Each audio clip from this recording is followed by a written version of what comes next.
Okay, Frank, let me ask you. How many provinces in Canada?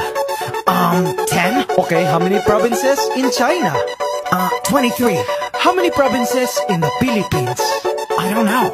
How many? Believe it or not, 81. Abra, Kalinga, Aurora, Laguna, Maguindanao, Ifugao, Isabela, Aklan and Basilan, Sulu, Biliran, Leyte, Cagayan, Bulacan and Palawan, Batanes, Batangas, Bohol, Guimaras, Agusan del Norte, Agusan del Sur, Capiz, Cavite, Bataan, Masbate, Ilocos Norte, Ilocos Sur, Tarlac, Tawi-Tawi, Cebu, Sarangani, Camarines Norte, Sorsogon, Compostela Valley, Quezon, Zambales, Camarines Sur and Bukidnon, Zamboanga, Sibugay and Del Sur, Albay, Zamboanga del Norte din, Des Pampanga, Nueva Ecija, Nueva Vizcaya and Camiguin. These are the Philippine provinces. Every Pinoy in the world comes from one of them. Mabuhay! These are the Philippine provinces. There are 7,107 islands. Davao Oriental and Occidental, Davao del Sur, Davao del Norte, Negros Oriental and Occidental, Siquijor Mountain, Southern Leyte, South Cotabato, Catanduanes, Sultan Kudarat, Pangasinan, Misamis Oriental, Iloilo, Nogon Samar and the eastern one, Surigao del Norte and del Sur, Misamis Occidental, Samar, Lanao del Norte and del Sur, Oriental Mindoro and Rizal, Benguet Antique and Marinduque, Dinagat Islands, then Romblon, Quirino Apayao and Cotabato, Occidental Mindoro, La Union.